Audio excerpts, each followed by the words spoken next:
بسم اللہ الرحمن الرحیم۔ السلام علیکم عزیز طلبہ، میں آپ کا اردو کا استاد ممتاز احمد قریشی۔ آج ہمارے پاس جو موضوع ہے وہ ہے سبق شاعروں کے لطیفے۔ اس میں ہم نے پیراگراف کی تشریح کرنا سیکھنی ہے۔ پیراگراف ہے صفحہ نمبر 22 پر۔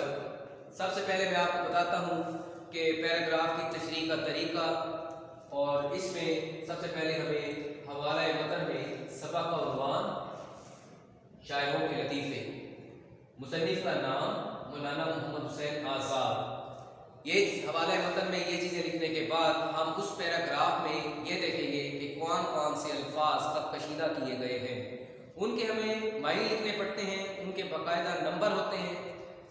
جیسے سبق کا عنوان اور مصنف کا نام ہے، ان کے بھی نمبر ہیں، الفاظ معنی جو خط کشیدہ کیے ہوتے ہیں ان کے بھی نمبر ہوتے ہیں۔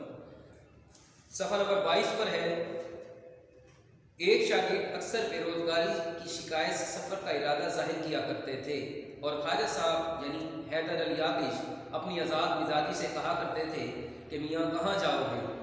2 گھڑی مل بیٹھنے کو غنیمت سمجھو، اور جو خدا دیتا ہے اس پر صبر کرو۔ ایک دن وہ آئے اور کہا کہ حضرت رخصت کو آیا ہوں۔ فرمایا خیر باشد کہاں؟ انہوں نے کہا بنارس کو روانہ ہوں گا۔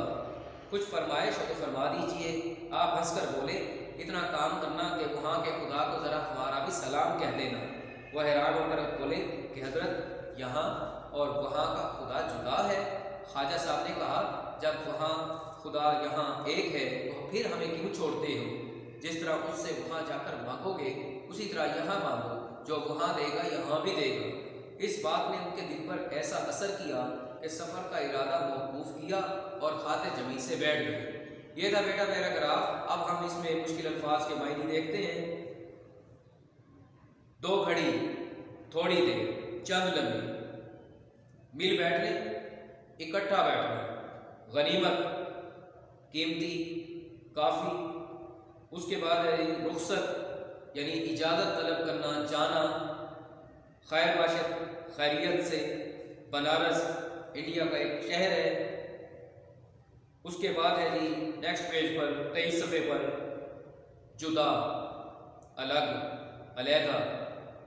پھر ہے بیٹے موقوف، ترک کر دینا، ختم کر دینا، خاطر جمی، اطمینان۔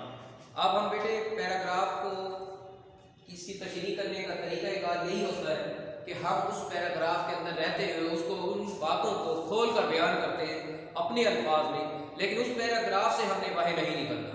تو میں آپ کو ہر لائن کو بدل کے بتاتا ہوں اور آپ بھی غور سے سنیں۔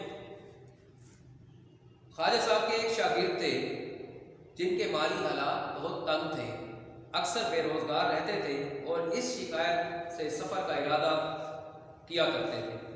اکثر خواجہ صاحب کے پاس آتے تھے اور کسی شہر میں جانے کا ارادہ کہتے تھے۔ خواجہ صاحب بڑے آزاد مزاج تھے، وہ کہتے تھے کہ میاں اس شہر کو چھوڑ کر آخر کہاں جاؤ گے، کہاں بھٹکو گے؟ یہی غنیمت ہے، یہی قیمتی ہے کہ ہم دونوں چند لمحوں کے لیے اکٹھے مل کر بیٹھ جاتے ہیں۔ اللہ تعالیٰ تمہیں اس شہر میں جو دے رہا ہے اسی پر صبر کر جاؤ۔ ایک دن وہ شاگرد جلدی جلدی آئے اور کہا کہ خواجہ صاحب آج تو مجھے اجازت دیجیے، میں یہاں سے جا رہا ہوں۔ آپ نے فرمایا خیریت سے؟ کہاں جاؤ گے؟ شاگرد نے کہا میں کل صبح بنارس روانہ ہو جاؤں گا، ہو سکتا ہے وہاں پر اللہ تعالیٰ مجھے روزی رزق دے دے۔ آپ نے کچھ وہاں سے منگوانا ہو تو مجھے حکم کیجیے۔ آپ ہنس کر بولے بس اتنا سا کام کر دینا کہ وہاں جو خدا ہے اس کو میرا سلام کہہ دینا۔ شاگرد بڑے حیران ہوئے اور بولے خواجہ صاحب وہاں خدا الگ ہے اور یہاں خدا الگ ہے۔ خواجہ صاحب نے کہا ارے میاں اللہ کے بندے، جب وہاں خدا یہاں ایک ہے تو پھر یہ شہر کیوں چھوڑ رہے ہو؟ دوستوں کو کیوں چھوڑ رہے ہو؟ مجھے کیوں چھوڑ رہے ہو؟ جس طرح اس خدا سے وہاں جا کر مانگو گے، روزی رزق تلاش کرو گے، وہ سب کچھ یہیں کر لو، یہاں اسی سے مانگو، جو وہاں دے گا یہاں بھی وہی خدا دے گا۔